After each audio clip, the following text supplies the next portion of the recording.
ये बात बिल्कुल सच है कि बिहार की जनता ने नरेंद्र मोदी को 3 मर्तबा प्रधानमंत्री बनाया, मगर नरेंद्र मोदी का दिल अहमदाबाद में अटका हुआ है। ये बात बिल्कुल सही है कि 20 साल से नीतीश कुमार मुख्यमंत्री है, मगर उनका दिल सिर्फ राजगीर में अटका हुआ है। ये बात बिल्कुल सच है कि तुमने 20 साल लालू परिवार को मुख्यमंत्री बनाया, फिर 25 साल में कई मर्तबा उनके बेटे उप मुख्यमंत्री बन गए। तुमने झोली भर भर कर उनको वोट दिया, मगर लालू का दिल सिर्फ अपने बेटे में अटका हुआ है, का दिल अहमदाबाद में अटका हुआ है। एक नीतीश कुमार का 20 साल से मुख्यमंत्री है, राजगीर में अटका हुआ है। एक राजद का लालू परिवार है, सिर्फ एक ही अपने बेटे में अटका हुआ है। बताओ कहां विकास होगा? तो विकल्प क्या है? विकल्प MIM पार्टी है। हमने रावण के साथ, चंद्रशेखर आजाद रावण के साथ और स्वामी प्रसाद मौर्य के साथ मिलकर हमने अलायंस किया है। तो हम आपको बताने आए हैं मेरे अजीज दोस्तों और बुजुर्गों कि आप अपने एक वोट का सही इस्तेमाल करिए। रहा सवाल अमित शाह का, जो बार बार दिन रात उनको एक ही चीज नजर आती है, घुसपैठिया घुसपैठिया घुसपैठिया। अरे अगर बिहार में घुसपैठिया है तो शाह साहब आप सो रहे थे? देश के गृह मंत्री आप हैं, BSF तुम्हारे पास है, पूरी हुकूमत तुम्हारे पास है। कैसा कोई बॉर्डर क्रॉस करके बिहार में आ रहा है? मगर अपनी गलती को मानने को तैयार नहीं है। अच्छा, इतना झूठ बोलते हैं। इलेक्शन कमीशन ने SIR किया तो क्या 2 घुसपैठिया निकले? 2 निकले सीमांचल में। बताओ अमित शाह कितने घुसपैठी निकले बिहार में SIR के बाद? तुमने कितने नाम इलेक्शन कमीशन ने निकलवा दिए? कितने घुसपैठी थे बताओ? कुछ नहीं बोल सकते, मगर अमित शाह जनता में आकर बोलते हैं घुसपैठी को निकालना है, नहीं निकालना है। तो हर जनता बोलेगी निकालो, मगर निशाना किधर है? अपनी गलती को मानने को तैयार नहीं है। मेरे अजीज दोस्तों और बुजुर्गों, आपकी क़यादत होना जरूरी है। भारत की जमहूरियत मजबूत होगी, भारत की जमहूरियत मजबूत होगी। आप बताइए 17 यही तो लोकशाही है, मगर भाजपा नफरत को फैलाना चाहती है। और इनके पास कितना टिकट भाजपा ने फॉरवर्ड कास्ट को दिया? भाजपा ने करीब 50 लोगों को, फॉरवर्ड कास्ट के लोगों को अपना उम्मीदवार बनाया। ये क्या है बताओ आप? NDA में JDU है, राजद का मामला एक है, देख लीजिए। 36%, 14%, 36%, जो 14% की आबादी उनको टिकट देते हैं और ओवैसी पर इल्जाम लगाती है। और आप बिहार में यहां पर सबसे बड़ी अकलियत का पोजीशन क्या है बताइए आप? आपको जानकर तकलीफ होगी कि बिहार में जो गरीबी रेखा से जो मृत्यु दर जिसको हम कहती हैं, बल्कि सबसे ज्यादा मरने वाले 1000 लोगों में कोई है तो मुसलमान है बिहार में। ये मेरा डेटा नहीं है मेरे भाई, ये सरकार का डेटा है कि सबसे ज्यादा अगर 1000 लोगों का मृत्यु दर है तो मुसलमानों का है। गरीबी रेखा का जो दर है, जो गांव में मुस्लिम रहता है 50%, वो गरीबी रेखा के दर से नीचे है। जो शहर में रहता है वो करीब 44% है। क्यों तुमने इंसाफ नहीं किया बताओ? कितने अल्पसंख्यक समाज मुसलमानों के पास जमीन है जो इस पर वो जिरात कर सकता है, 1 एकड़ या 1 एकड़ के करीब 2 एकड़ के करीब है। ये इंसाफ है तुम्हारा? अच्छा, कितने महिला 90% मुस्लिम महिला अपने बच्चे मजबूर हो जाती हैं जब वो डिलीवरी देती है तो अपने घर में देती हैं। यही तो हम बात कर रहे हैं कि अरे भाई, सामाजिक न्याय की बात करने वाले लालू, नीतीश कुमार भी किसी जमाने में करते थे, मोदी भी कहते थे सबका साथ सबका विकास। ये गवर्नमेंट का, हुकूमत का डेटा है, मेरे दिमाग का, दिल का बना हुआ नहीं है। इसको सोचकर जब तुम 6 तारीख को वोट डालने जाओगे तो तुमको वोट देना पड़ेगा। दोस्तों और बुजुर्गों, आपसे अपील करने के लिए कि 6 तारीख को हक रायदही का दिन है, मतदान का दिन है। आप तमाम से ये बोलने आया हूँ, अपील करने आया हूँ कि आप अपना एक वोट मजलिस के इंतखाबी निशान पतंग छाप पर बटन दबाकर आप अपने इत्तेहाद का सबूत दीजिए, अपने सियासी शऊर का सबूत दीजिए। और गोपालगंज विधानसभा में अगर आप विकास चाहते हैं तो यकीनन आपको यहां से एमआईएम पार्टी के उम्मीदवार को कामयाब और कामरान करना है। जो लोग यहां पर आज नहीं पहुंच सके और जो लोग आज यहां पर हैं, मैं आपसे अपील कर रहा हूं कि आप उन तक हमारा पैगाम पहुंचाइए। असदुद्दीन ओवैसी यहां पर आया था और उसने आकर हम तमाम से ये कहा कि 6 तारीख के दिन आपको गोपालगंज में एक तारीख बनाना है। मरहूम असलम साहब ने इलेक्शन लड़ा था, उस वक्त भी आप तमाम ने बड़ी जुर्रत और बहादुरी के साथ मजलिस के उम्मीदवार के हक में अपना वोट दिया। मैं आपका शुक्रगुजार हूँ।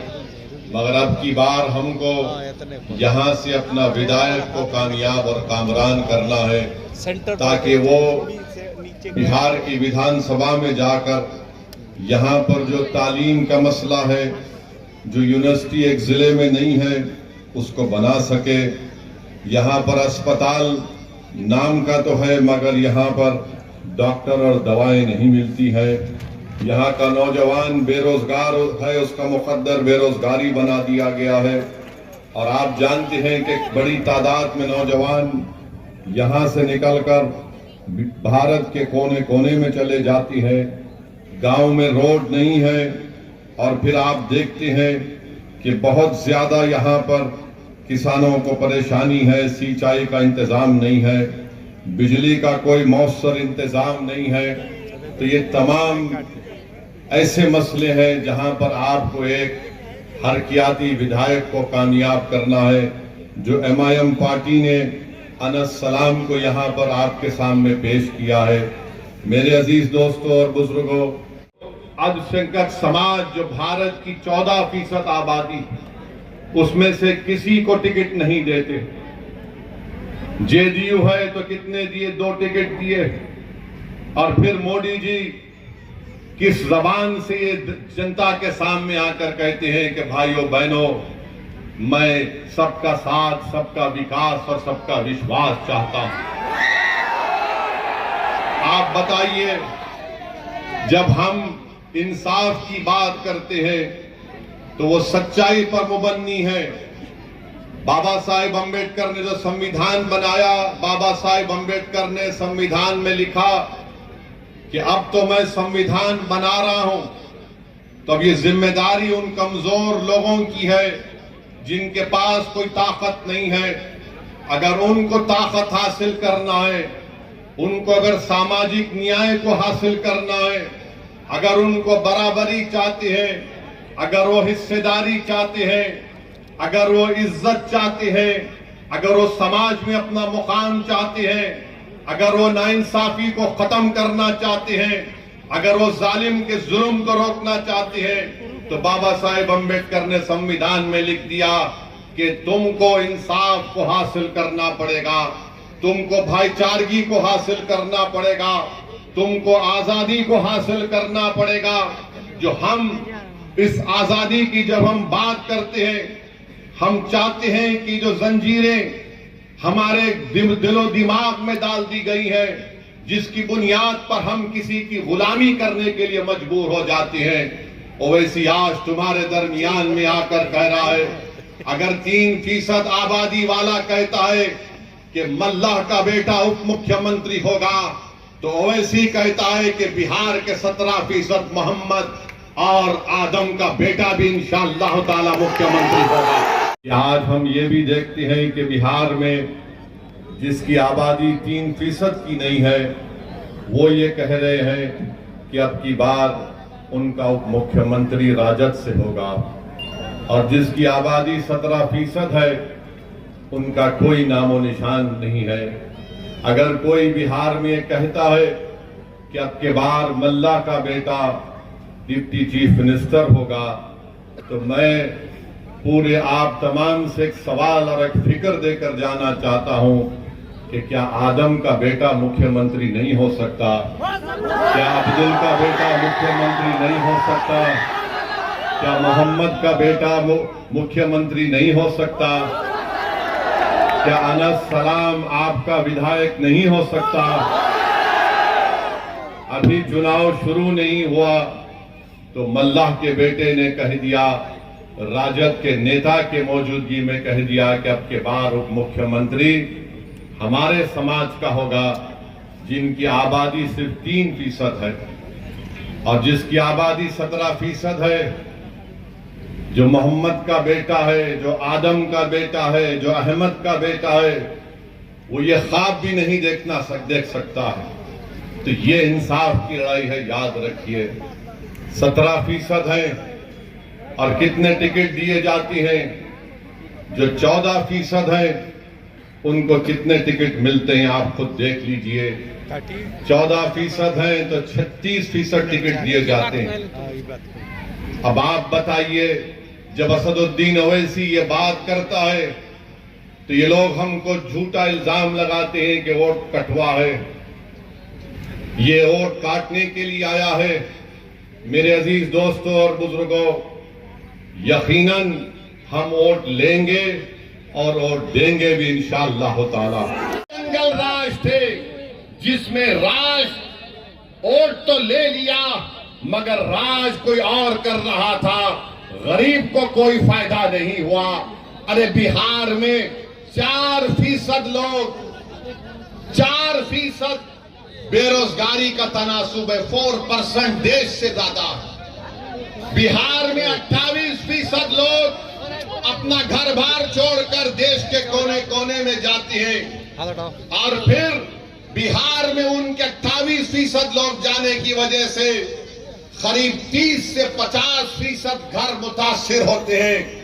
नरेंद्र मोदी, नीतीश कुमार, तुमने कौन सा विकास किया बताओ? बोलते हैं 125 यूनिट बिजली के फ्री देंगे। जाकर किसी किसान से पूछो जो ट्यूबवेल से पानी निकाल कर अपनी जमीन पर पानी छोड़ता है, 6-6 घंटे 8-8 घंटे बिजली नहीं आती, 6-6 घंटे। मगर आज बड़े बड़े बुलंदबांग दावे किए जा रहे हैं। अरे 20 साल तुमको सत्ता मिली नीतीश कुमार, नरेंद्र मोदी, और बिहार में आपने करप्शन को आम कर दिया, भ्रष्टाचार को, रिश्वत को आम कर दिया।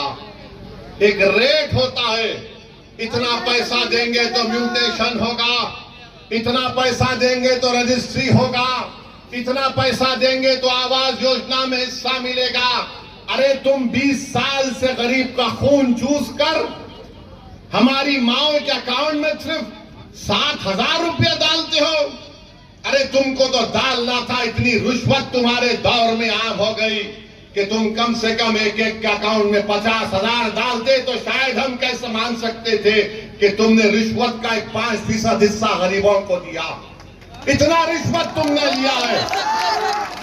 तो बहरहाल मेरे अजीज दोस्तों और बुजुर्गों, आप तमाम से अपील है कि 6 तारीख के दिन मुत्तहिदा तौर पर अपने वोट का इस्तेमाल करिए। मुबारकबाद भी देता हूं, मैं मुबारकबाद भी देता हूं वीआईपी पार्टी के उस जिम्मेदार को कि उन्होंने अपनी समाज के इत्तेहाद और उनके सियासी शऊर की बुनियाद पर पूरे एतमाद के साथ कह दिया कि हम 3% है मगर हमारा उप मुख्यमंत्री होगा। अब बताओ, जो लोग मजलिस पर उंगलियां उठाते हैं, जो 17% की आबादी में है, बताओ क्या संविधान में राइट टू इक्वालिटी नहीं है कि मसावात होगा? क्या संविधान में इस बात की बात नहीं की गई कि भाईचारगी होगी? जब मसावात और इक्वालिटी और फेटर्निटी की और जस्टिस की बात होगी तो फिर क्यों नहीं हर समाज को उसका हिस्सा दिया जाता है? और फिर दूसरी तरफ भाजपा है जो खुलेआम कहती है कि हम नमक हराम हैं। अरे क्या तुम्हारे बाप का पैसा इस देश में कि तुम हमको नमक हराम कहते हो? देश की आजादी में तुम्हारा कोई हिस्सा नहीं था। यह बिहार की तारीख बताएगी कि यहां पर हमारे बुजुर्गों ने अंग्रेजों की गुलामी से इस मुल्क को छुटकारा दिलाने के लिए जिना के पैगाम को ठुकराया। उन्होंने अंग्रेजों को यहां से भगाने पर मजबूर किया और जो जंग आजादी में हिस्सा नहीं लिए वो नमक की बात कर रहे हैं। अरे यही चंपारण बिहार की सरजमीन थी जब महात्मा गांधी के साथ नमक के नाम पर एजिटेशन हो रहा था, तो जो आज हमको नमक हराम कह रहे हैं, अरे तुम नमक हलाली कर रहे थे, नहीं थे अंग्रेजों की।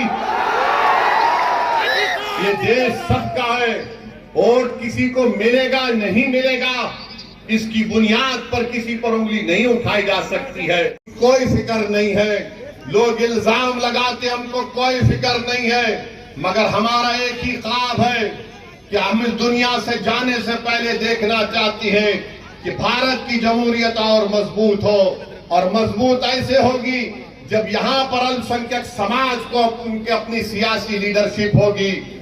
आपको अपने वोट से अपनी सियासी लीडरशिप को बनाना है। यहाँ से एमआईएम पार्टी के उम्मीदवार को कामयाब करिए। आप आए यहाँ पर बहुत आए थे।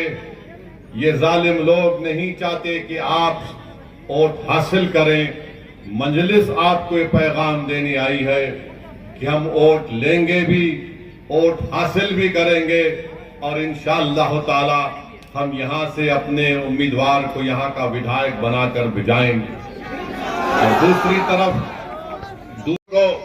अगर हम इस मुल्क में जमहूरियत को मजबूत करना चाहते हैं तो 6 तारीख के दिन आपसे अपील कर रहे हैं कि आप एक नौजवान को यहां से अपना विधायक बनाकर। मुसलमानों की आबादी है और कितने पूरे पार्टी टिकट देते हैं।